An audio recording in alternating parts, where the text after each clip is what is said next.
Padamu kekasih, aku berserah,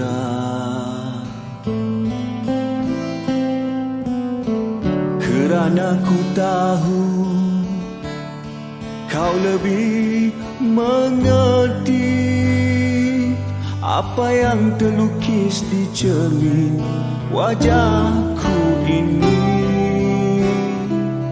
Apa yang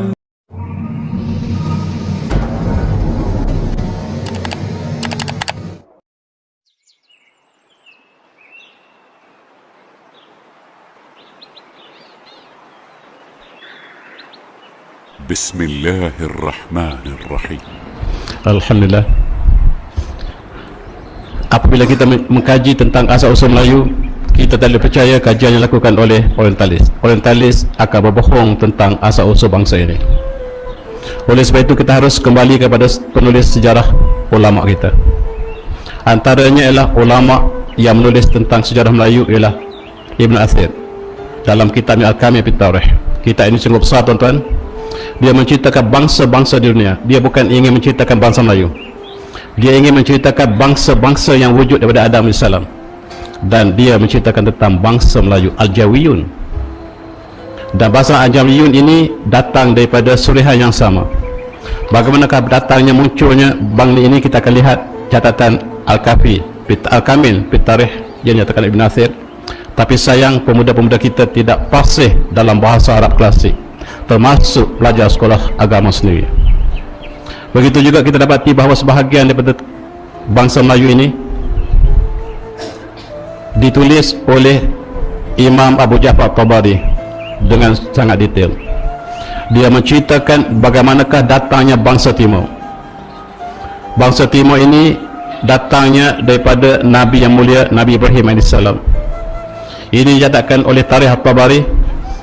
Tarikh At-Tabari juga menceritakan daripada Adam AS sampailah kepada zaman kurunnya, menceritakan sejarah manusia. Dan dalam peristiwa ini bangsa Al-Jawiyun juga turut disentuh.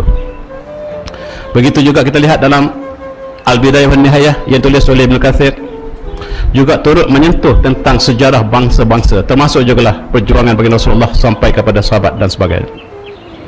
Dan yang cukup menarik untuk kita kaji tentang bangsa Melayu ialah daripada tafsir Al-Qurtubi. Qurtubi menulis Jami' Ahkam Al-Quran, kitab tafsir yang besar. Dalam tafsir ini, di celah-celah tafsirnya, dia banyak menceritakan tentang bangsa Melayu. Sama ada kita sedar atau tidak, yang disebut sebagai bangsa Hindi, Al-Hind. Sebab bangsa Melayu dengan bangsa Hindi ini ada hubungan yang sangat rapat. Begitu juga kita lihat dengan bangsa Al-Jawiyun, dengan anak konturah yang disebut oleh Qurtubi, memberikan kita sebahagian daripada maklumat yang berbeza. Mengikut ketiga penulis ulama yang besar ini, mereka mengatakan secara mutawatir, secara konsensus, bahawa bangsa Melayu daripada Nabi Ibrahim AS. A'udzubillahi minasyaitonirrajim. Rabbana waj'alna muslimaini laka wa min dzurriyyatina ummatan muslimatan laka warina manasikana wa tub 'alaina innaka antat tawwabur rahim. Shadaqallahu azim. Wahai Tuhan kami, jadilah kami dua orang muslimin yang taat pada kamu, yakni Nabi Ibrahim berdoa bersama anandanya Nabi Ismail AS. Wa min dzurriyyatina, daripada keturunan kami. Kalaulah orang Melayu benar sebagaimana catatan Qurtubi daripada keturunan Nabi Ibrahim, maka doa ini sampai kepada kita. Rabbana wajalna muslimaini laka wa min dzurriyyatina, daripada keturunan kami. Kalau benarlah catatan Qurtubi, kalaulah benar catatan At-Tabari, maka orang Melayu dapat doa ini, min dzurriyyatina. Dan orang Melayu, tuan-tuan, seperti yang sebutkan dalam yang viral yang Tuan Putih kata tadi, orang yang sangat lembut. Dia boleh sebut semua bahasa, dan tidak ada bangsa dunia yang satu bangsa satu agama kecuali Melayu. Tidak ada. Orang Arab berbagai agama, orang Cina berbagai agama, orang India berbagai agama, tetapi orang Melayu dalam pelbagai negara kita ialah yang mengamalkan budaya Islam. Dan tidak ada orang Melayu, orang bangsa dunia yang boleh sebut bahasa, semua bahasa dunia dengan fasih kecuali orang Melayu. Orang Melayu boleh sebut bahasa Inggeris dengan tepat macam Mak Saleh. Bila bercakap Cina, oh Syekh Huai, saya juga bercakap Cina. Bila cakap Tamil, macam orang India. Bila cakap Arab lebih fasih daripada orang Saudi, dan kita menang bergaya tilawah Quran setiap tahun, itu menunjukkan lidah kita terbaik di dunia dalam sebutan bahasa Al-Quran. Orang Mesir tidak boleh setanding orang Melayu. Dalam pertandingan syair Arab, tuan-tuan, selalu dimenangi oleh orang Melayu. Syekh Ahmad Al-Fatani menjadi juara syair orang Melayu kurunnya ke-19, tidak dapat ditandingi oleh seluruh bangsa Arab yang fasihah. Orang Melayu hebat, tuan-tuan. Dan ada kelemahan, dia dapat mengikut budaya orang lain dengan mudah. Kalau dia pergi ke Mekah, dia pakai jubah macam saya. Kalau dia pergi ke Amerika, dia pakai kot macam saya juga. Kalau dia pergi ke Jepun, dia pakai pakaian kimono macam Jepun. Dia mudah dipengaruhi. Orang Amerika pakai jin, dia pakai jin. Itu sebab jin tak ada seluar. Ini orang yang mudah, paling mudah dipengaruhi orang Melayu dunia. Yang paling fasih lidah orang Melayu, yang paling mudah dipengaruhi orang Melayu. Orang Melayu cukup bertolak ansur, tuan-tuan, dan akhirnya tertolak beransur-ansur. Itulah bangsa ini. Dan kita lihat sejarah bangsa ini. Apabila rajanya memeluk agama Hindu, seluruh rakyatnya Hindu. Bila rajanya memeluk agama Buddha, seluruh rakyatnya memeluk Buddha. Alhamdulillah. Bila rajanya memeluk Islam, seluruh rakyat memeluk Islam. Kedah ialah tempat pusat agama Hindu sedunia ketika itu. Tetapi telah berubah menjadi kekuatan Islam selepas Islam lahir. Sebab orang Melayu mudah dibentuk. Sebut ini warnanya putih, sebut ini hitam 3 kali. Hitam, hitam, hitam. Lusa semua kata hitam. Itulah bangsa Melayu. Kita lihat apakah yang disebut oleh At-Tabari. At-Tabari menyebut satu benda yang cukup indah untuk kita kenang. Dia sebut dalam tarikh At-Tabari seperti berikut. Izinkan saya baca.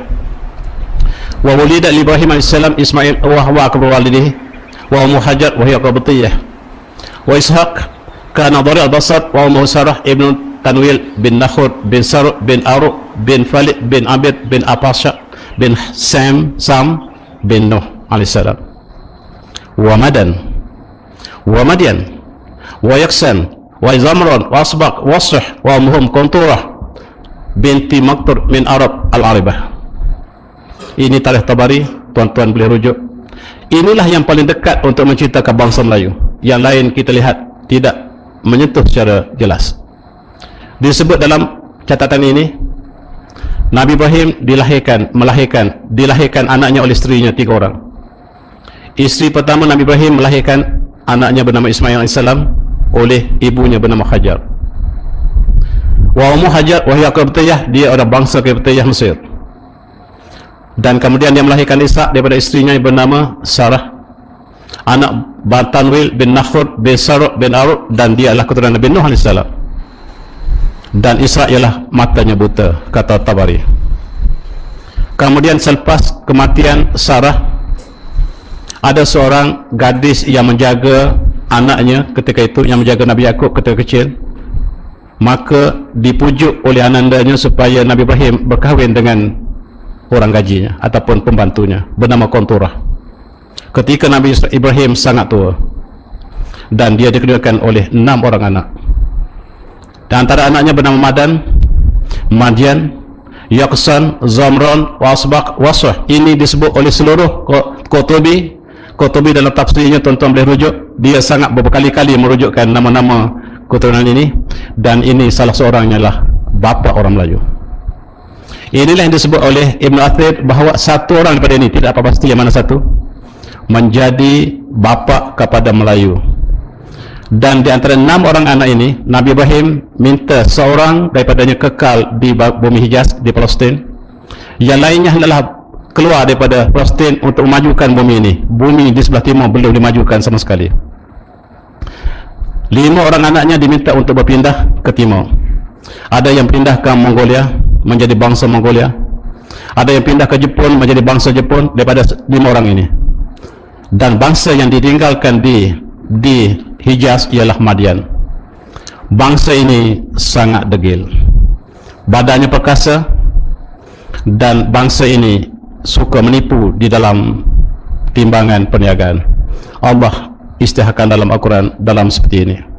Wa ila madyana akhum syu'aiba qul ya qaumi ibudullaha ma lakum min ilahin ghairuh qad ja'atkum bayyinatun min rabbikum fawful kaila wal mizan wa la taqsun nasa syahum wa la tufsidu fil ardi ba'da islahiha dzalikum khairul lakum in kuntum tu'minin. Sadaqallahu azim. Kepada bangsa Madian bin Ibrahim alaihissalam melalui istrinya Qanturah, diutusnya saudara mereka bernama Syuaib.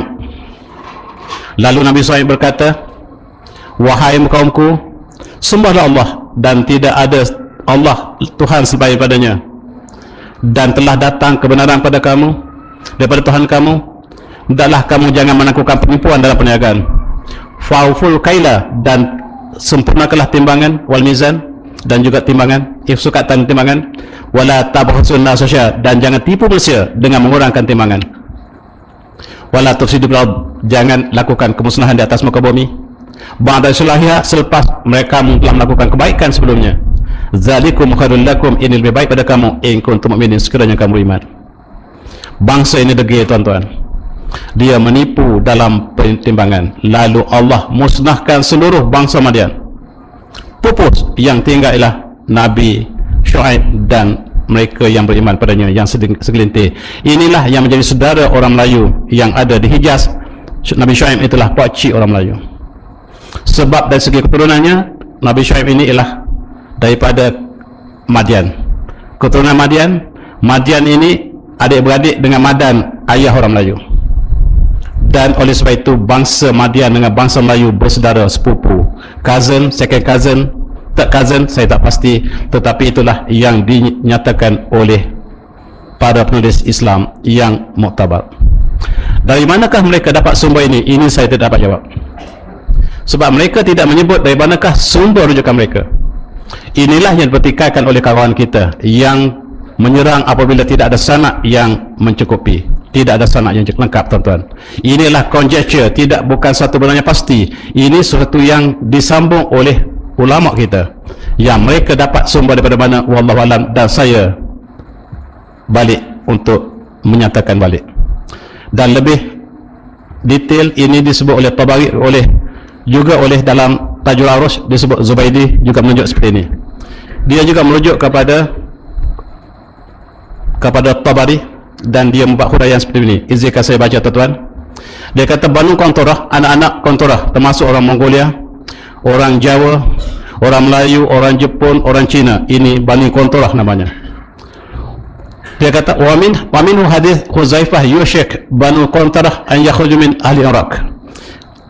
Bangsa Qanturah ini, anak Qanturah daripada isteri ketiga Nabi Ibrahim ini, akan keluar ke timur dan dia akan kembali ke Iraq. Dan min warhim ka'anni bihim khazal unuf ala tawajjuh. Dan Rasulullah menceritakan tentang bahawa Bani Qanturah ini satu hari datang untuk musnahkan Islam. Mereka datang untuk menghancurkan Islam. Mereka datang ke sebelah timur, mereka datang ke Iraq. Siapakah mereka? Mereka ialah bangsa Tatar. Bangsa Tatar yang disebut oleh Rasulullah inilah anak Qanturah, yang ini sepupu orang Melayu. Orang Mongolia itu sepupu orang Melayu dari segi konteks darah. Ini disebut dalam hadis ini, mengatakan kaum ini akan datang, akan memusnahkan kamu orang Islam di Iraq. Dan benar-benar jangkisan datang untuk menghancurkan Iraq. Kita lihat ketika akhir zaman Abbasiyah. Abbasiyah di kepuncak keagungan dan diserang oleh bangsa yang tidak ada tamadun sama sekali. Mereka ada pedang dan kuda dan mereka telah menghancurkan sebuah tamadun yang dibina ratusan tahun, yakni kerajaan Abbasiyah. Inilah yang dinyatakan dalam ini, dihurai panjang lebar oleh Zubaidi. Tuan-tuan boleh rujuk Tajul Arus yang menceritakan sebahagian daripada anak Qanturah, sama ada direct kepada orang Melayu ataupun sepupunya yang bangsa bercabang sebagai nama Mongoloid hari ini. Dalam satu hadis yang diriwayatkan oleh Imam Suyuti dalam Jama' Sharid, Rasulullah bersabda, la takumusah hatta taqatilum qawman sirrul ayun auradul wujuh. Tidak berlaku hari kiamat sehingga kamu orang Islam akan diperangi oleh satu bangsa. Tadi disebut bangsa inilah anak Qanturah. Di sini tidak disebut siapa dia. Bangsa ini sifatnya ialah sirratul ayun, matanya sempit. Aradul wujuh, dahinya luas. Kannahum ayunuhum hadaqul jarad, dan mata dia keluar macam mata belalang. Majan mutriqah yang ta'ilu asyar, dan bangsa ini pakai pakaian bulu. Wa yattakhadhu ad-daqa hatta yabitul khuyulahum bil nakhl, dan mereka akan datang ke Baghdad, dan mereka akan serang Baghdad, dan akan tambak kuda mereka di pokok-pokok tamar. Itu adalah hadis Rasulullah. Kita lihat peristiwa ini benar-benar berlaku. Inilah yang digambar oleh Rasulullah. Matanya sempit, mukanya merah, dahinya luas, hidungnya tumpul, dan seperti matanya seperti mata belalang. Dan inilah bangsa yang akan menghancurkan kamu, kata Rasulullah. Ya, ini anak kontora. Yang namanya paling dominan anak kontora ialah Mongolid. Oleh sebab itu darah kita, kalau pergi ke Amerika, pergi ke England, dia kata anda orang Mongolid, kita orang Mongolid. Orang Melayu ialah bangsa Mongolid. Itulah klasifikasi saintifik. Inilah yang menghancurkan Baghdad, tuan-tuan. Anak kontra telah menghancur Baghdad. Rajanya Mu'tasim billah, ketika zaman teknologi yang paling tinggi di dunia dipunyai oleh Baghdad. Dan gambar ini menggambarkan bagaimanakah tentera Mongol telah mengepung istananya. Khalifah tidak sedar musuh telah mengepung.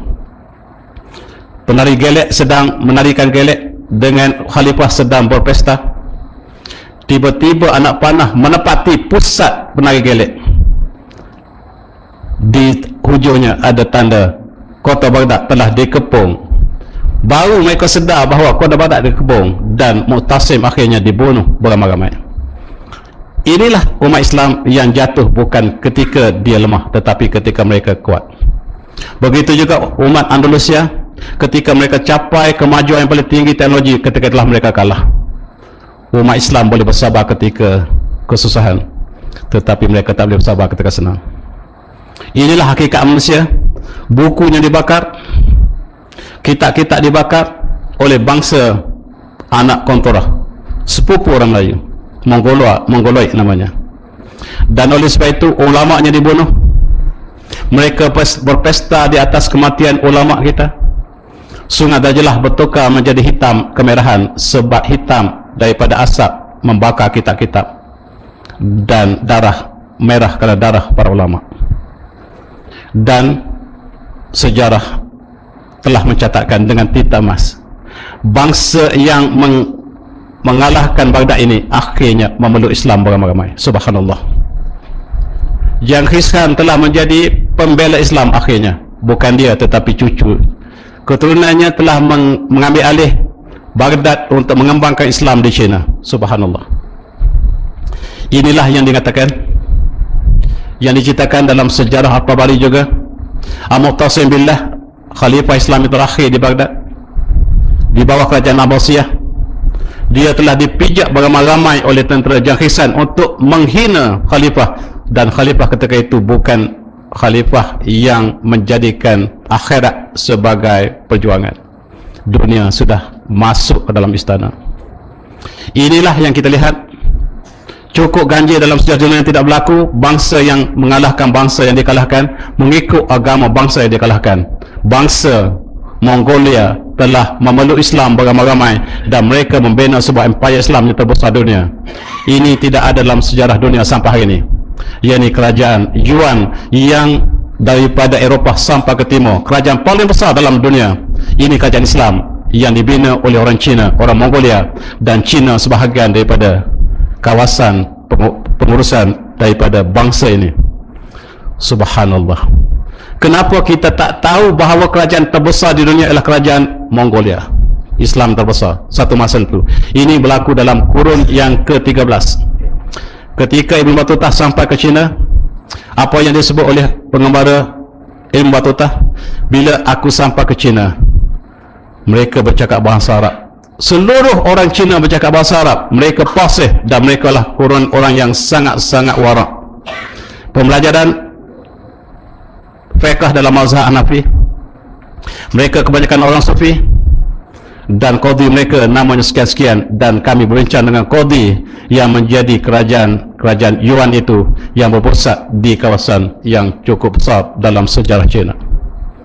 Selepas itu diganti oleh kerajaan Ming. Kerajaan Ming ialah kerajaan Islam yang terbesar dalam sejarah China. Kalaulah Mongolia tadi ialah kawasan yang besar, tetapi dari segi pengawalan, maka kerajaan Ming ialah kerajaan Islam yang sangat besar, yang akhirnya menyampaikan Islam kepada orang Melayu.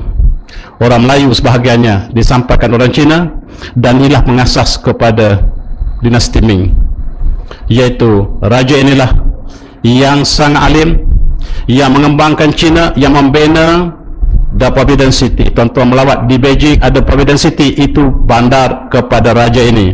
Raja ini raja Islam yang sangat adim. Tuan-tuan pergi Cina, tak ada seorang yang ceritakan inilah istana Islam.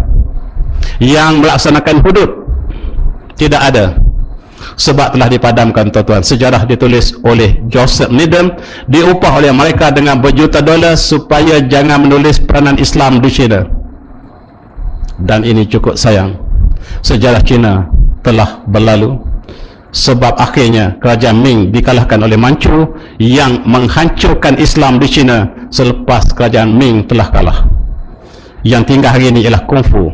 Kungfu ialah tradisi orang-orang Islam di China. Oleh sebab itu master dia sampai setiap tahun, setiap masa tidak boleh dipegang selain pada Islam. Tuan-tuan tengok dalam filem yang master kungfu itu Islam sampai hari ini. Inilah sebahagian daripada peninggalan wushu dan kungfu, ialah martial art yang diwarisi sejak zaman kerajaan Yuan. Inilah di antara yang tinggal di China.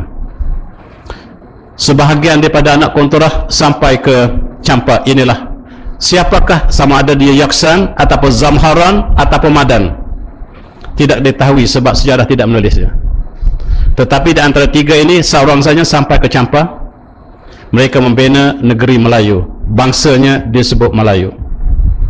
Dan inilah negeri Melayu yang pertama, yang apabila mereka sampai ke sini melalui jalan darat, mereka melalui India. Akhirnya Nabi Ibrahim minta mereka sampai ke timur. Maksudnya orang Melayu beragama Ibrahimiyah. Tetapi dalam masa yang lama mereka telah memeluk Hindu, sebab Hindu sangat rapat dengan agama Nabi Ibrahim. Oleh sebab itu orang Melayu akhirnya memeluk Hindu beramai-ramai. Bahkan ada yang mengatakan bahawa wallahu alam, Ibrahim itu ialah Brahma di sisi orang Hindu. Sebab orang Hindu asalnya menyembah Allah yang Maha Esa. Dalam kitab Veda mereka, Allah is beyond comparison. Allah is one. Allah lah satu. Yang sembah patung itu bukan orang Hindu, tuan-tuan. Yang sesat pada Hindu. Yang menyembah pokok itu bukan orang Hindu. Itu yang sesat pada Hindu. Dalam Hindu tidak ada Tuhan, tidak boleh digambarkan Tuhan, sebab Tuhan is infinity. Tuhan is beyond comparison. Itu agama Hindu, dan pengasasnya adalah Brahma. Istrinya nama Saraswati. Apakah dia Nabi Ibrahim? Brahma. Dan isteri Ibrahim namanya Sarah. Dan dalam agama Hindu dikatakan Saraswati. Tuan-tuan dan para jemaah sekalian, asalnya Nabi diangkat menjadi Tuhan.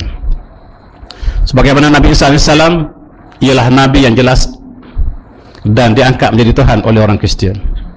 Kita juga jangka orang Melayu mengangkat Nabi Ibrahim menjadi Tuhan, menjadi Brahma. Orang Melayu sangat alim dalam Brahma. Agama Hindu, orang Melayu lah juaranya, tuan-tuan. Apabila Buddha telah lahir di kapal lepas itu, maka Buddha tidak boleh hidup di India, sebab India memusuhi agama Buddha. Maka dia berkembang di alam Melayu. Palembang menjadi pusat pengembangan agama Buddha yang terbesar di dunia, dan orang Melayu menjadi guru Buddha yang terbesar di dunia, namanya Adiputra.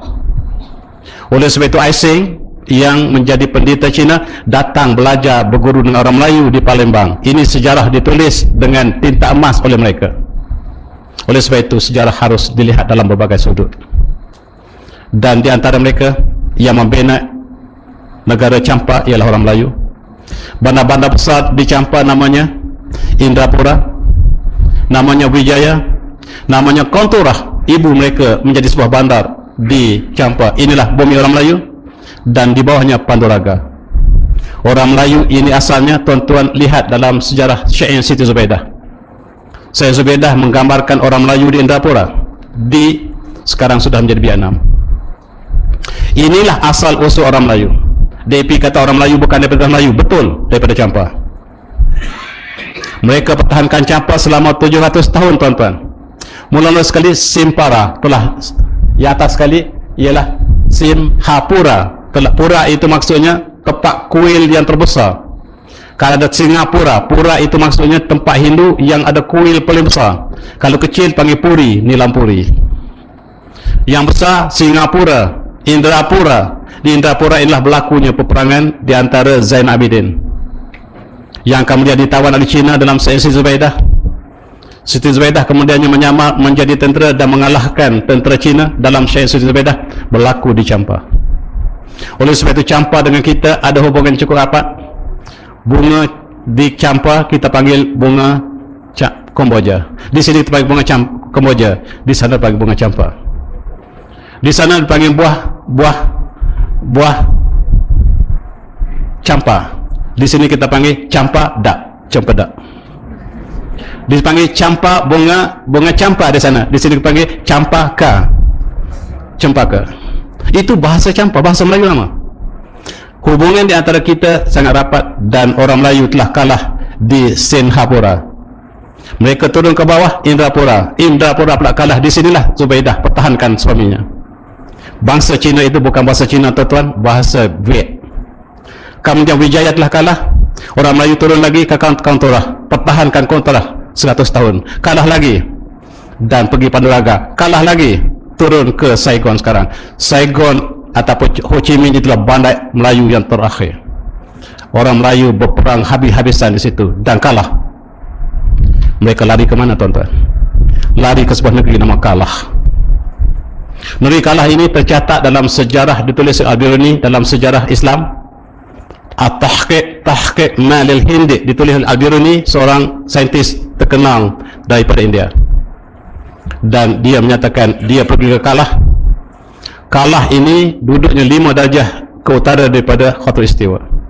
Kalah ini apabila Islam sampai ke sini dia tukar menjadi Qadah. Kedah ini ialah bumi orang Kalah. Orang Champa yang kalah telah berhimpun di sini. Di sini orang kalah semuanya. Sebab itulah kita menang sorak kampung tergadai.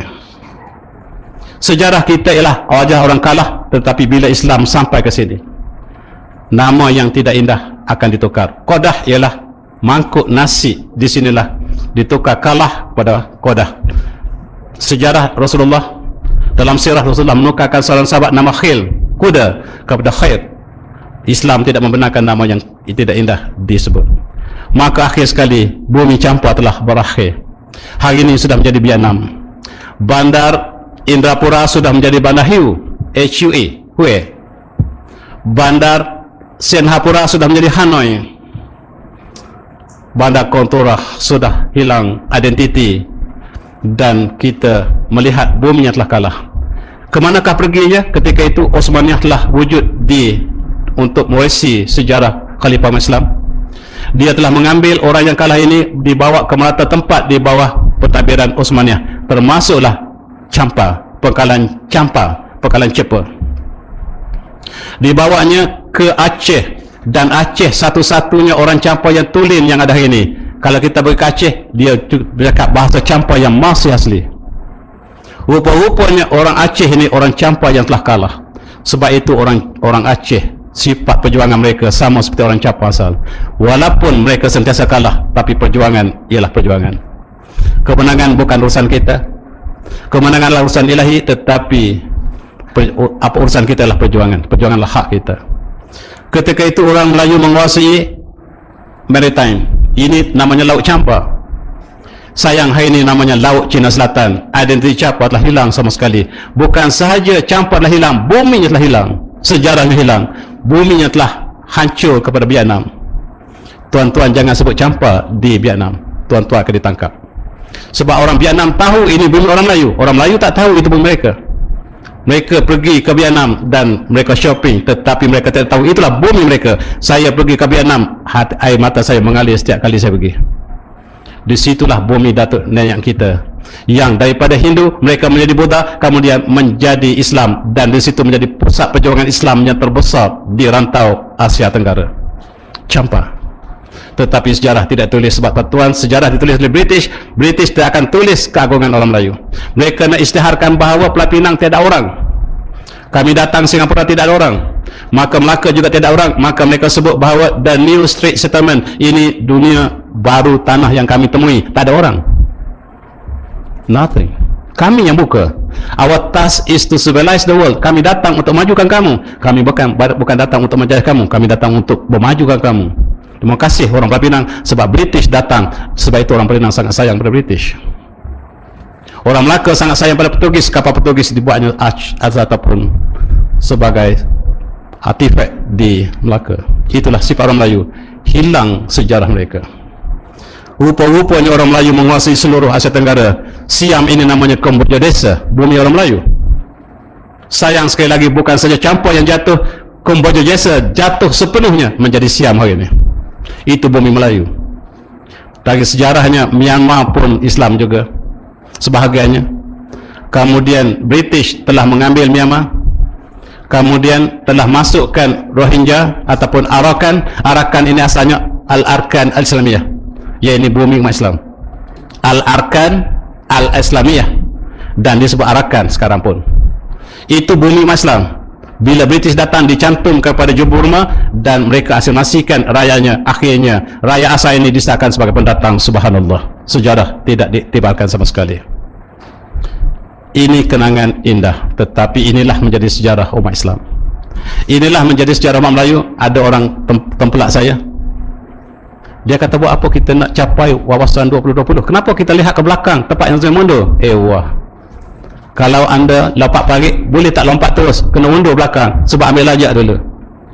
Bila kita mandu kereta, ada windscreen besar untuk tengok depan, ada 4 lampu tengok belakang, side mirror dan lampu belakang. Tengok belakang tuan-tuan, tukar lorong tak tengok belakang, tuan langgar di belakang. Sejarah mesti tengok ke belakang. Al-Quran adalah sejarah.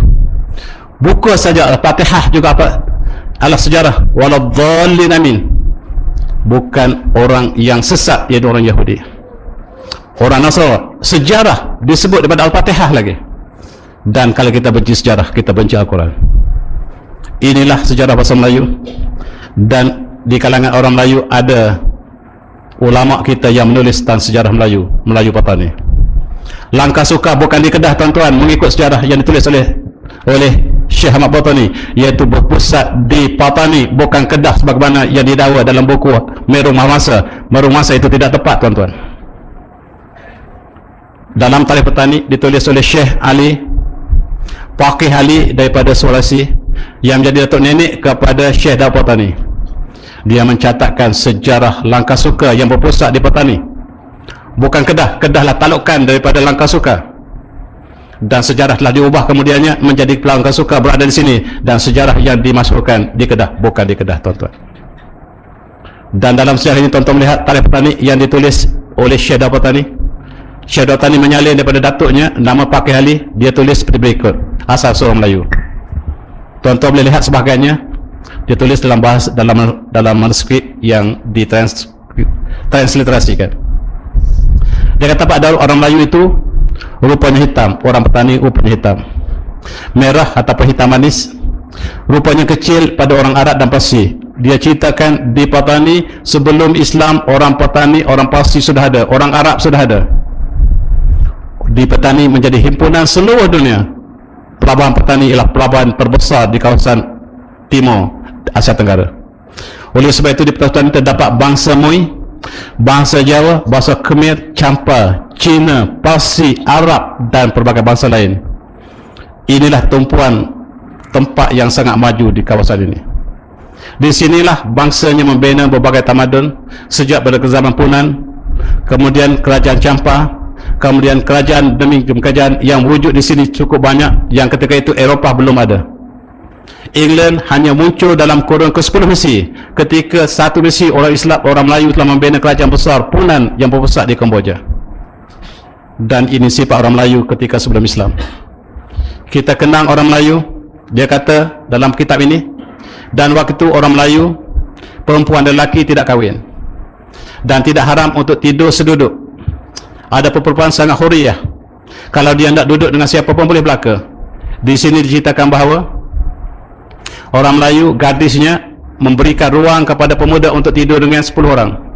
Bila dia mengandung, orang Melayu si gadis akan pilih daripada 10 itu yang mana jadi bapa. Itu amalan orang Melayu. Ini dicatatkan dengan tinta emas oleh ulama kita yang boleh percaya, Syekh Daud Patani.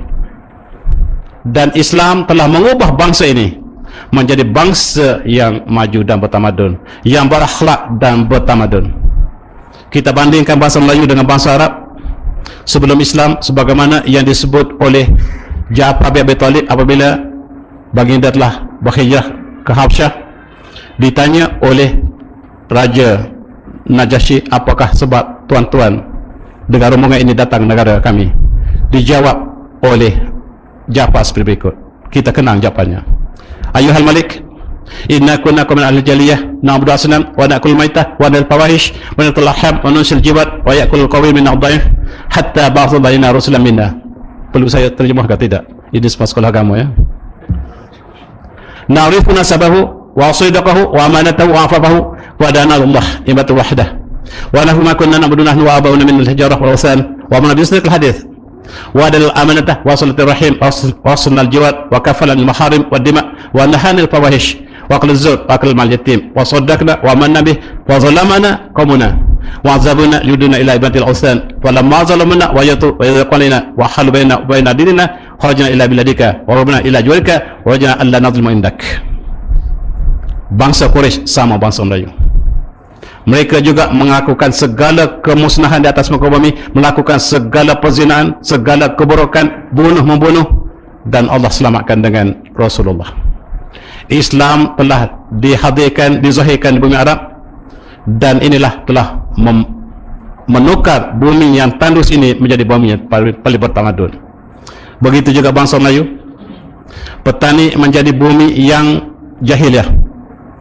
Kemudian apabila Islam sampai ke petani, dibawa oleh orang Cina dan dibawa oleh saudagar-saudagar yang datang kemudiannya, dan di situ telah menukar bangsa Melayu daripada bangsa jahiliah menjadi bangsa yang bertamadun. Tetapi sekarang ini apabila kita sudah bertamadun, ada orang ingin kembali pada jahiliah.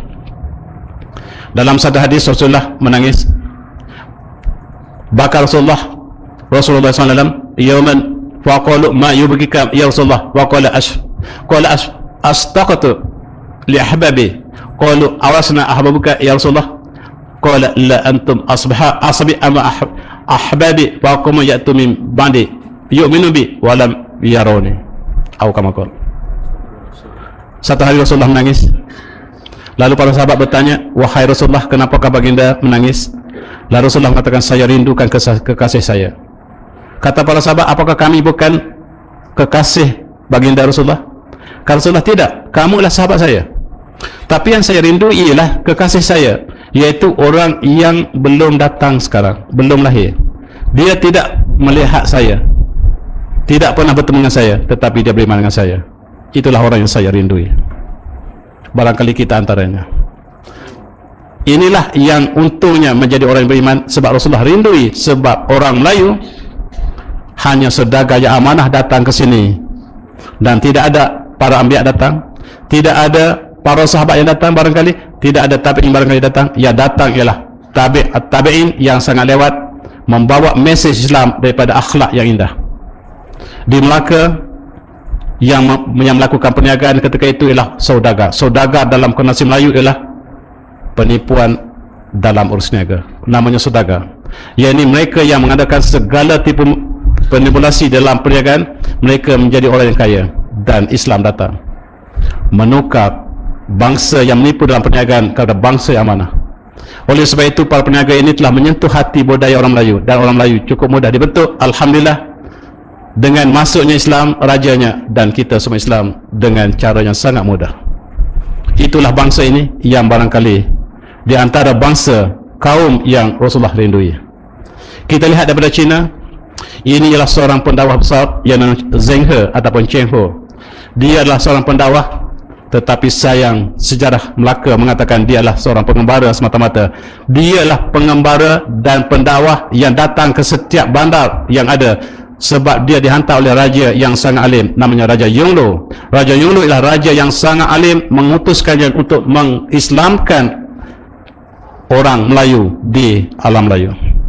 Sejarah Cina, catatan Jeng Ho mengatakan saya sampai ke Malaka. Dia tidak kata Melaka, dia kata Molaka. Dia tulis dalam bahasa Arab. Dan saya temui raja Hindu bernama Parameswara. Lalu kami pujuk dia dibawa ke China. Dia seorang Hindu dan dibawa ke istana Yonglo. Yonglo telah mengislamkan Parameswara dengan kalimah syahadat. Itu catatan Cheng Ho. Bercanggah dengan catatan Tok Sri Lanang mengatakan Sultan Melaka Parameswara telah Islam di Melaka. Catatan ini catatan harian, sedangkan Tok Sri Lanang menulis sejarah Melaka 400 tahun kemudian. Ketepatan tidak dapat dijamin sama sekali.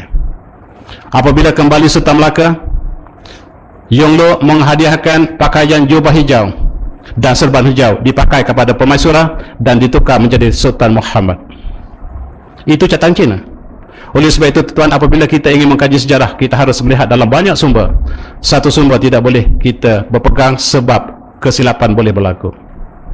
Oleh sebab itu tuan-tuan, kita lihat juga ketika sampainya Cheng Ho di alam Melayu, Kelantan sudah menjadi negara Islam. Melaka belum wujud ketika itu.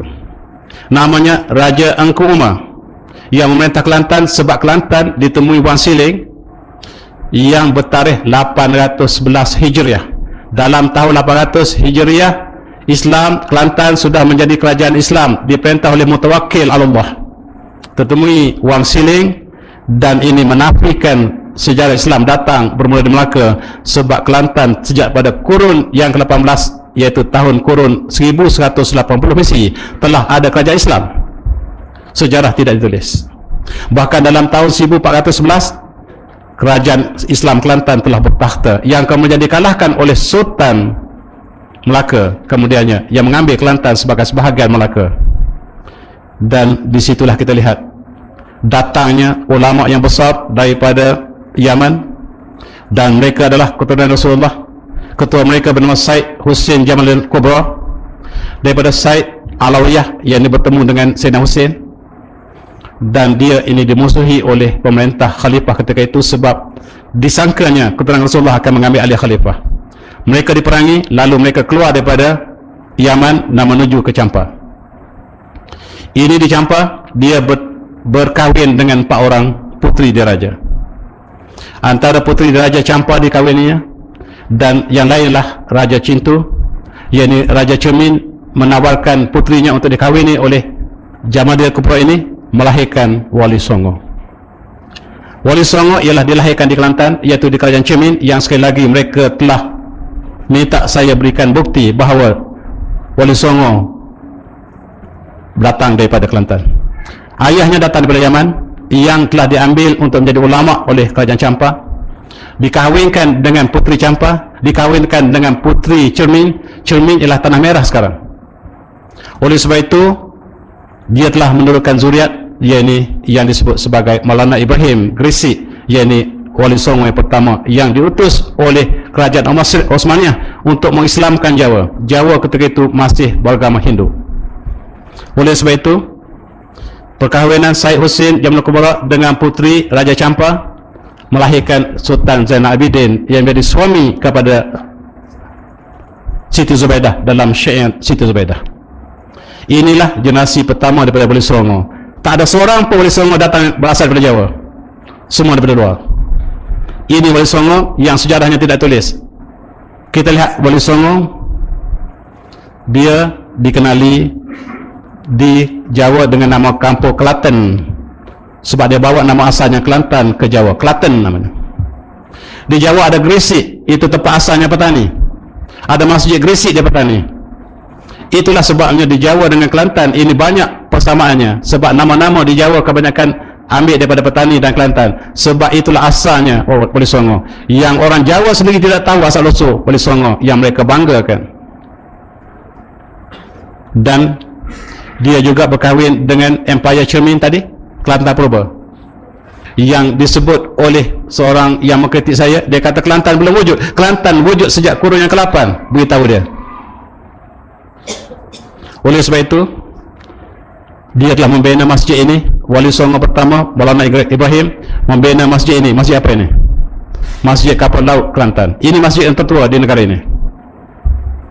Masjid ini sangat tinggi tiangnya sehingga Sultan Muhammad boleh masuk dengan gajahnya dan ikat gajah di bawah masjid ini.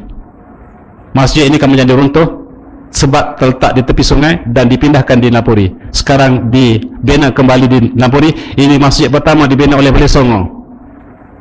Wali Songo meneruskan apabila diutuskan, dia perintah oleh Sultan Osmaniyah supaya pergi ke Jawa dan dia bina masjid yang sama di Demak. Ini masjid dibina kedua selepas Masjid Kapal Laut. Ini Masjid Kapal Laut, cuba tengok bentuknya sama, dibina oleh orang yang sama, yakni Wali Songo yang pertama. Dan Wali Songo ini kalau lihat asalnya, dua daripada Turki, satu daripada Mesir, satu daripada Maghribi, satu daripada Iran, dua daripada Palestin, dan tak ada seorang pun daripada Jawa. Oleh sebab itu harus ditulis kembali sejarah Wali Songo yang buku besar ditulis di Jawa itu, harus ditinjau kembali dengan tulisan ulama kita yang lain supaya sejarah lebih tepat. Tujuannya mereka diutus satu persatu ke sana sebab Jawa paling lewat menerima Islam. Oleh sebab itu akhirnya Jawa menjadi pelopor Islam kemudiannya dengan kehadiran Wali Songo membentuk kerajaan Islam demi kerajaan. Dan ini dinyatakan dalam catatan Islam. Dia kata wa illa lam yakun Islam an yantashir kana asas majlis al-mukawwan min atisa ulama awliya, 9 ulama Wali Songo. Huwa Wali Songo Sayyidina Ibrahim min Samarkand, di asalnya Samarkand, yang pergi ke Yaman dan kemudiannya ayahnya yang berkahwin dengan putri Cermin Kelantan melahirkan Sunan Ibrahim ini.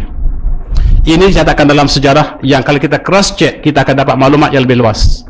Tapi sayang mereka hanya merujuk satu sumber pula sumber Belanda yang memang tidak boleh kita justifikan kebenarannya. Dan oleh sebab itu kerajaan Hindu telah lenyap, Jawa telah lenyap, kerajaan Hindu, dan muncul kerajaan Islam demi Islam, termasuklah kerajaan Demak, Cirebon, Banten, lain-lain muncul satu persatu dengan kehadiran Wali Songo, dan peranan Wali Songo di Jawa sangat besar. Orang Jawa masih pakai kain batik macam orang Kelantan sampai sekarang. Itu tandanya hubungan yang sangat erat. Begitu juga kita lihat bagaimanakah dua bangsa ini dalam sejarah petani mengatakan hubungan yang sangat rapat. Kapal yang dibina namanya Jong dibina di Terengganu. Jong ini dibina asalnya di Terengganu, ditempah oleh semua pengembara dunia yang asalnya Terengganu. Yang inilah yang ada di Jawa. Kita lihat dari segi perkapalan kita lah mempunyai teknologi yang sangat tinggi. Jong ialah kapal terbesar dunia.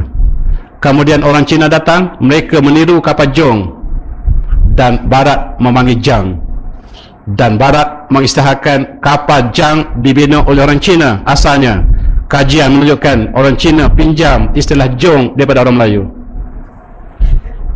7 Jong masuk Kuala anjing masih bercawat, itu peribahasa Melayu, menunjukkan Jong ialah bahasa Melayu asal. Di dinding Borobudur dilukis Jong yang dibina oleh orang Jawa bersama dengan pelayar-pelayar alam Melayu. Itu sejarah yang tidak ditulis. Kita lihat adik Jamal Kubra, namanya Syekh Salahuddin. Syekh Salahuddin ini bertapa di gua. Gua itu ialah Bukit Parnau yang ada sekarang, berada dalam kawasan Cermin. Di sini ada gua, di situlah dia bertapa, adik kepada Jamaluddin Kubra, iaitu ayah kepada Wali Pertama pertama. Adiknya tidak berminat untuk pergi ke Jawa, tetapi dia menjadikan Sufism sebagai amalan hariannya. Dia bertapa, istilahnya bertapa dalam sejarah, dan di sinilah Hang Tuah telah menjadi guru, menjadi murid kepada Hang Tuah dalam sejarah petani di bukit ini, bukan di Gunung Ledang. Dalam sejarah Melayu mengatakan Hang Tuah berlayar daripada Melaka ke Gunung Ledang 7 hari 7 malam dan berguru dengan Adiputra dalam gua. Bohong. Sebab daripada Melaka ke Gunung Ledang hanya separuh hari tak sampai, bukan 7 hari 7 malam. Kalau 7 hari 7 malam tidak, bukan di Gunung Ledang. Gunung Ledang tidak ada gua, tuan-tuan. Yang ada gua adalah gunung ini. Inilah yang menjadi tempat pertapaan Hang Tuah. Sebab orang bertani menggunakan kapak, dan bila Hang Tuah turun daripada pertapaan, dia bertemu dengan perompak yang menggunakan kapak. Kapaklah identiti orang petani. Oleh itu sejarah harus ditinjau berbeza-beza tepat. Dan kita lihat, ini ialah kubur Adiputra, yang adik kepada Jamal Kubra di atas Bukit Panau. Ini menguatkan lagi bukti arkeologi bahawa Adiputra bukan di Gunung Ledang tetapi di Bukit Panau. Sampai sekarang Bukit Panau menjadi tempat pertapaan. Kebetulan tuan-tuan, Bukit Panau ini duduk bersebelahan dengan rumah saya di sebelah, di tebing ini. Setiap tahun ada orang yang naik bertapa. Di sebelah sini ada 2 kubur yang tidak dapat dikenali, sangat panjang saiznya. Dalam tahun 60-an didapati ada orang Arab berjubah datang ketika saya masih kecil. Mereka melawat kubur tersebut. Kita tidak tahu apa identiti kubur tersebut, apakah ada hubungan dengan sejarah yang lama. Kita lihat, ini ialah Wali Songo yang pertama. Dia mengekalkan nama Gresik tempat asalnya. Gresik ni tuan-tuan tahu di mana? Gresik yang ada di Jawa itu diambil daripada Gresik di Petani. Ini Gresik, masjid Gresik yang terkenal, masjid yang tidak siap. 2 sahabat daripada China, seorang memeluk Islam, seorang memeluk masih kekal dengan Hindu.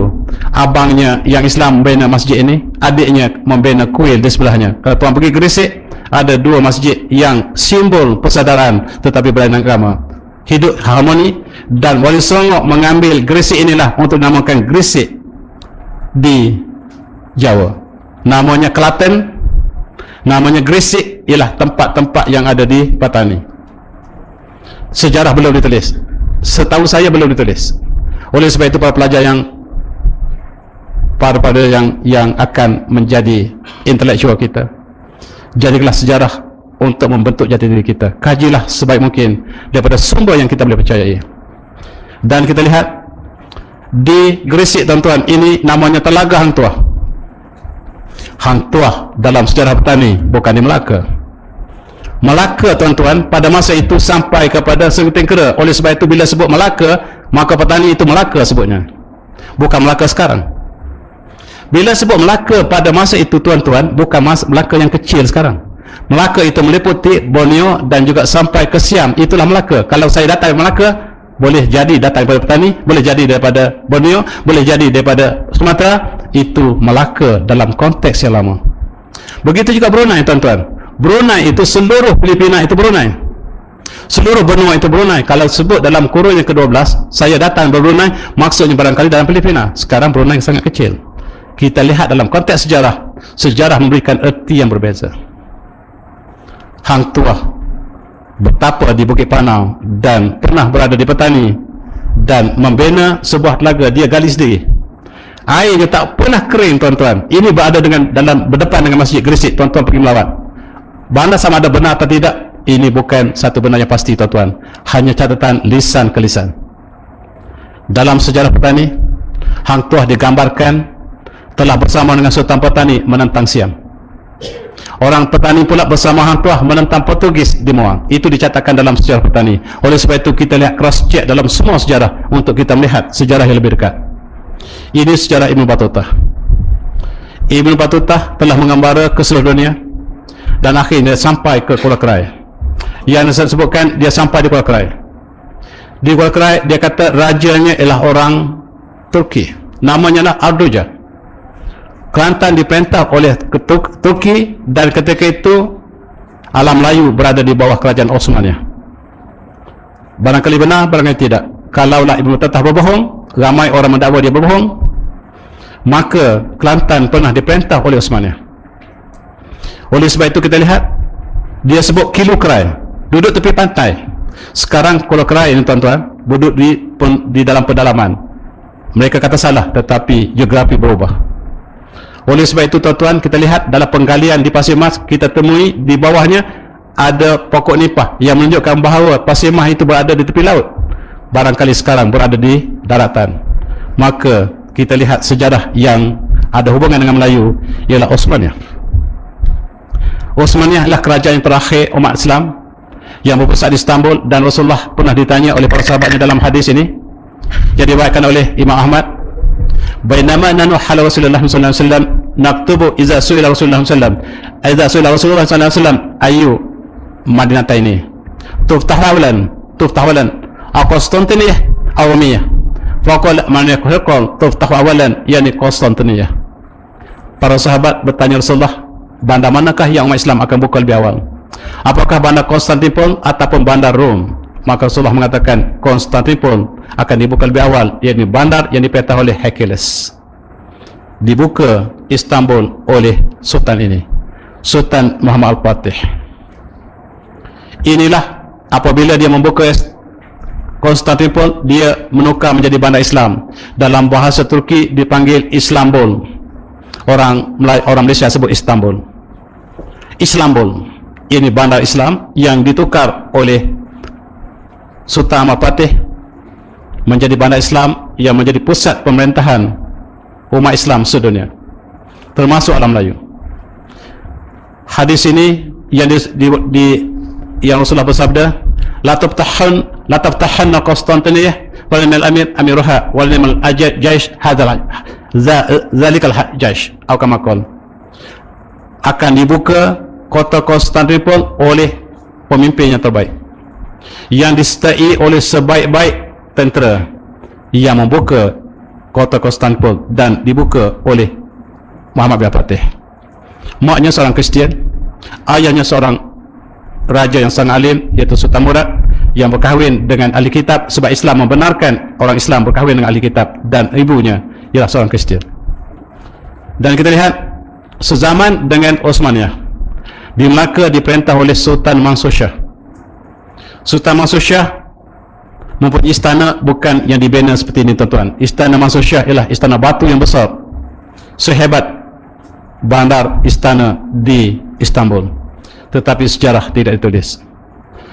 Sultan Mansur Shah dijemput oleh Sultan Ahmad Fatih untuk dilantik menjadi Gubernur Osmaniyah di kawasan timur, dan Sultan Mansur Shah telah berlayar ke Istanbul dengan hang tuah dengan kapal ini, namanya Mendam Baladi. Kapal yang terbesar di dunia ketika itu. Kalau nak banding dengan kapal Portugis tak sampai 1/3 kapal ini. Kapal ini boleh muat sebanyak ini. Panjangnya 180 kaki, lebarnya 36 kaki, dan dia boleh masuk 400 prajurit dan 100 orang pendayung. Ada 3 meriam besar, dan itulah sebahagian kekuatan Sultan Mansur. Sultan Mansur mempunyai logistik peperangan yang hebat, tetapi sayang Tun Sri Lanang menyatakan orang Melaka tidak ada teknologi kecuali keris dan lembing. Bohong. Tun Sri Lanang ialah rupa-rupanya tali barut Portugis. Dan Sultan Mansur Shah dilantik menjadi Gubernur Kerajaan Osmaniyah di sebelah timur. Bendera Melaka ketika menentang Portugis ialah bendera Osmaniyah, yakni bola bintang. Dan dalam riwayat yang lain, seorang pengkaji, kumpulan pengkaji Malaysia yang pergi ke Istanbul mengkaji manuskrip, mereka temui satu fakta yang saya tidak dapat sahkan, iaitu Sultan Ahmad Fatih telah mengawinkan Sultan Mansur Shah dengan putrinya. Ini ialah satu manuskrip yang ditemui di Istanbul oleh sekumpulan pengkaji. Mereka sampai pada saya, dan saya tidak lihat manuskrip ini, dan katanya melahirkan seorang raja yang sangat-sangat alim, namanya Sultan Alauddin Riayah Shah. Inilah Sultan, cucu kepada Sultan Ahmad Fatih, mengikut kajian ini. Dan dia telah melaksanakan undang Islam di Melaka. Dia telah menyediakan konon Melaka dan melaksanakan hukum ta'zir dan hudud, qisas, dan juga undang Islam secara sempurna. Dan juga hukum harabah dilaksanakan di Melaka sejak daripada kurun yang ke-15. Oleh sebab itu, maka British mengatakan ketika kami sampai ke tanah Melayu, di situ tidak ada sebarang undang-undang. Oleh sebab itu, bila kamu merdeka, hendaklah kamu menggunakan undang-undang Christian common law. Dan kita jadikan undang-undang Kristian menjadi undang-undang negara sampai hari ini. Undang Islam dihapuskan dan kita mendaulatkan kelatan undang-undang sebagai undang-undang Kristian. Sayang sama sekali. Sultan ini telah melaksanakan hukum harabah di dalam undang-undang Laut Melaka. Laut Melaka ini ialah perompakan di perairan dianggap sebagai harabah yang hukumannya ialah salib. Dilaksanakan Melaka, dan Melaka telah muncul sebagai pelabuhan yang teraman di kawasan timur. Sayang sejarah kita tidak pernah menulisnya. Cuma Tun Sri Lanang ada menyebut raja ini akan mengawal di setiap malam dan pernah membunuh perompak yang sedang melanda Melaka, dan sifatnya sama seperti Khalifah Umar bin Aziz, dan sangat mirip pada sifat Khalifah yang kelima, iaitu Khalifah Umar bin Aziz. Tetapi sayang tidak dinyatakan tentang hukum hudud yang dilaksanakan Melaka dengan jayanya. Dan kita lihat hukum yang dilaksanakan di Melaka pada kurun yang ke-15 oleh Sultan Alauddin, termasuklah qisas. Berzina muhsan akan direjam. Kemudian hukum potong tangan, tuan-tuan, potong tangan orang mencuri. Kata orang sekarang, potong tangan orang mencuri ini zalim, tuan-tuan. Sebenarnya kita nak potong tu bukan orang zalim, yang tangannya panjang. Yang kita nak potong yang panjang tu, yang supaya sama panjang orang lain. Kalau biarkan dia panjang, dia akan mencuri. Seolah kita membela orang yang dicuri daripada orang yang mencuri. Oleh sebab itu ekonomi riba adalah haram. Oleh sebab itu negara yang mengamalkan riba, tuan-tuan, dia bukan negara Islam, negara jahiliah, sebagaimana Rasulullah telah istiharkan dalam khutbah yang terakhir. Maka amalan riba, maka saya istiharkan hari ini tahta qadami, saya letakkan di bawah tapak kaki saya, dan saya istiharkan dua amalan riba yang saya batalkan hari ini, iaitu riba dan hutang darah. Oleh sebab itu negara yang mengamalkan riba ialah negara jahiliah. Kita negara jahiliah. Sebab sistem ekonomi kita, maaf saya tuan, menggunakan kapitalisme, liberalisme, pragmatisme. Dan undang-undang Melaka ialah untuk melaksanakan maqasid al-syariah, iaitu hifzuddin untuk mengawal agama, hifzul mal untuk hifzul nafs untuk mengawal nyawa, hifzul aqal diharamkan arak sebab untuk menjaga akal, hifzul arad dan untuk memuliakan keturunan dan juga maruah. Oleh sebab itu tidak boleh menuduh orang sebarangan. Hifzul mal akhir sekali, dan inilah menjaga harta, dan potong tangan adalah untuk menjaga ini. Ini telah dinaskan dengan jelas dalam Al-Quran.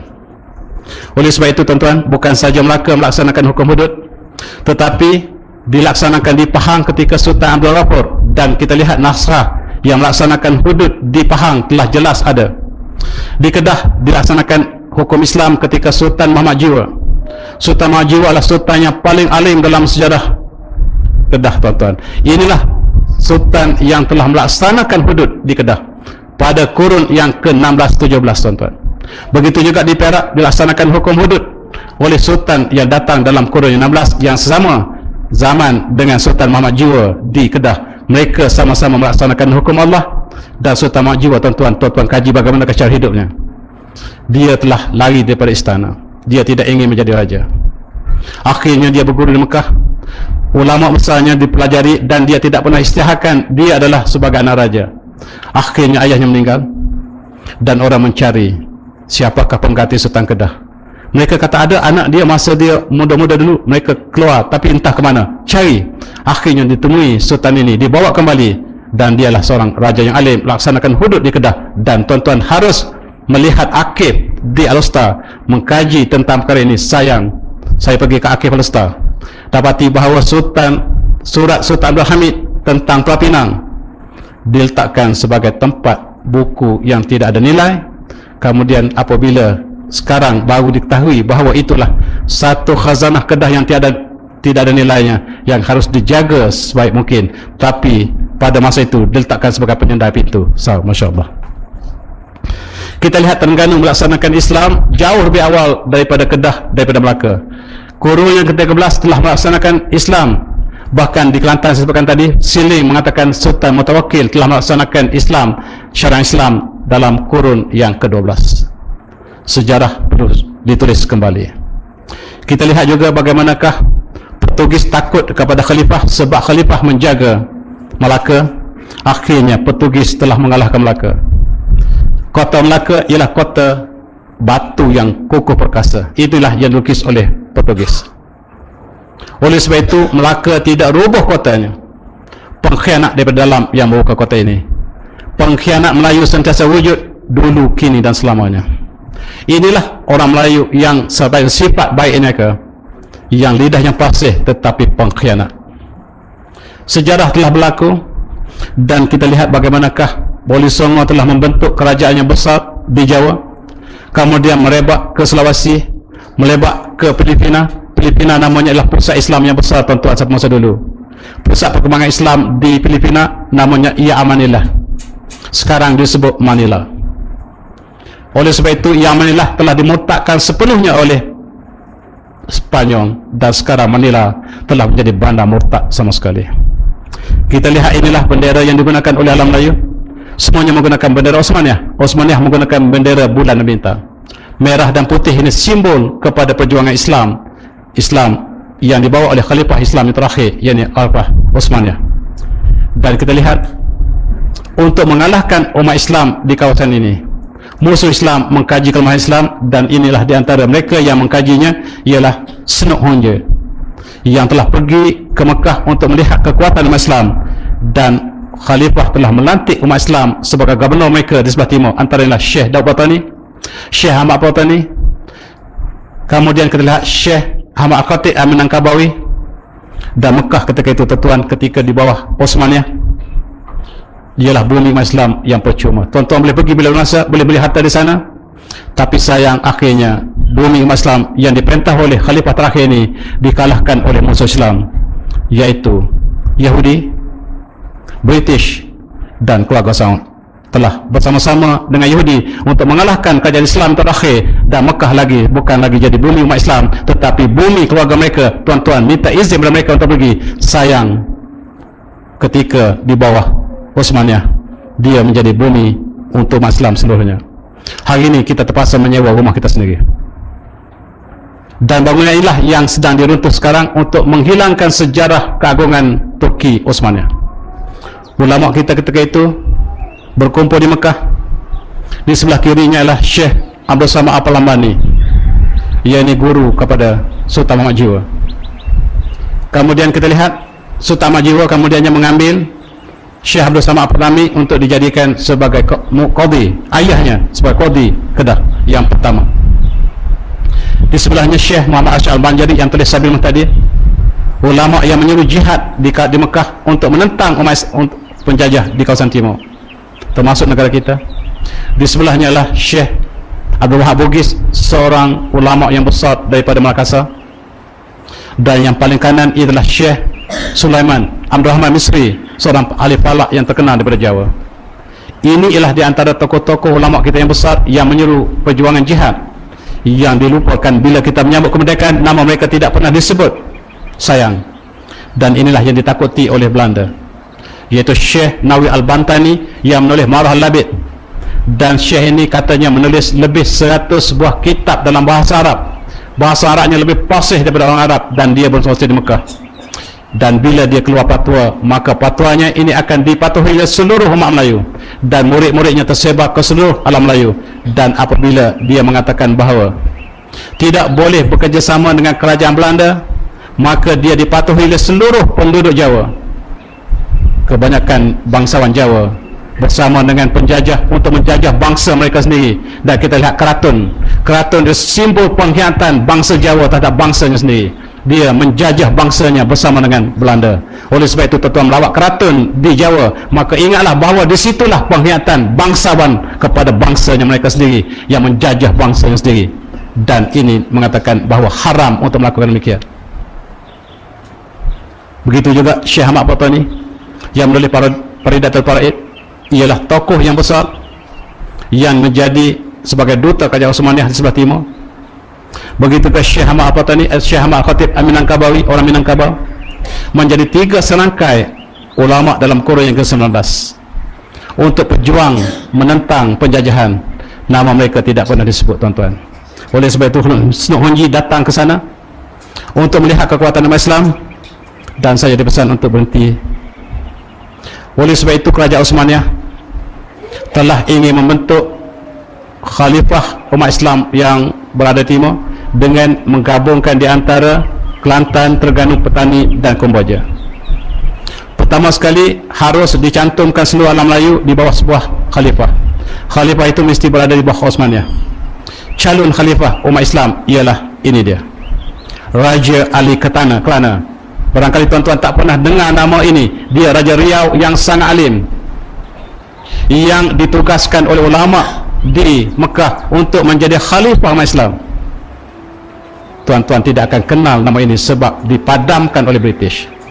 Calon yang kedua ialah Sultan Zainal Abidin yang ketiga, untuk menjadi khalifah umat Islam bagi negeri yang dicantumkan antaranya adalah Kelantan, Terengganu, Petani dan Kemboja. Kemudian akan dicantumkan dengan negeri-negeri yang lain termasuklah Jambu, negeri-negeri yang di bawah Segenting Kera akan dicantumkan untuk menjadi khalifah yang lebih besar. Akhirnya akan dicantumkan Kedah, Perlis, Perak, Johor dan seluruhnya di bawah satu khalifah, satu ummah, satu khalifah. Tetapi berita ini tak pernah ditulis dalam sejarah negara kita. Dan calon yang ketiga ialah Sultan Mansur Kelantan yang menjadi murid kepada Syekh Ahmad Patani, dan ini juga telah dinafikan. Apabila British mengetahui, maka British segera menyerahkan selatan Thailand ini, negeri Melayu, kepada Siam secara percuma. Termasuk Patani diserahkan oleh Inggeris kepada Siam supaya Siam tidak mengekal, tidak akan membenarkan khalifah Islam ditubuhkan di sini. Maka Tengku Mahyudin yang menjadi anak raja Patani terakhir telah kecewa. Perjuangannya telah kecundang, akhirnya dia dibunuh. Perjuangannya disambung oleh Haji Sulong yang dilatih di Mekah, dan dia juga telah dibunuh oleh Siam, dimasuk dalam guni, dicampak ke laut. Itulah nasib umat Islam. Dan bagaimanakah kemerdekaan? Oleh sebab itu tuan-tuan, saya tidak sempat untuk masuk sejarah kemerdekaan negara kita. Bagaimanakah peranan para ulama yang dilupakan apabila kita merdeka? Nama mereka dipadamkan dalam sejarah. Yang ditunjukkan sebagai pejuang kemerdekaan ialah mereka yang tidak berjuang. Nak tahu siapa pejuang negara kita? Kita lihat episod yang seterusnya. Oleh situ tuan-tuan, saya dengan rendah hatinya menulis beberapa buah buku untuk tuan rujuk, iaitu buku-buku bertajuk Malaysia, buku yang telah laris sebaik saja dicetak ini, yang menceritakan sejarah umat Islam daripada awal, umat Melayu. Saya juga menulis buku ini, Keretakan Bintang Melayu Langit Turki, yang menceritakan hubungan alam Melayu dengan Turki, yang barangkali bukan sumber British. Buku yang saya tulis juga adalah buku yang berkaitan dengan Syekh Ahmad Khatib Al-Minangkabawi dan sejarah para anbiya, bagaimanakah Nabi Adam sampai kepada keturunannya. Dan ini saya tulis dalam buku Mantik dan Etnomantik dengan rendah diri. Buku ini telah memenangi buku terbaik negara tahun 2014 yang lepas. Oleh sebab itu saya serah kepada tuan. Juga buku terakhir saya tulis ialah bicara sains Islam. Sebenarnya saya pensyarah sains, bukan pensyarah sejarah pun, tetapi tanggungjawab saya untuk sampaikan mesej ini kepada seluruh mereka yang cintakan kebenaran. Sebab sejarah yang benar adalah ilmu, sejarah yang palsu adalah bukan ilmu. Wabillahi taufiq. Assalamualaikum warahmatullahi wabarakatuh.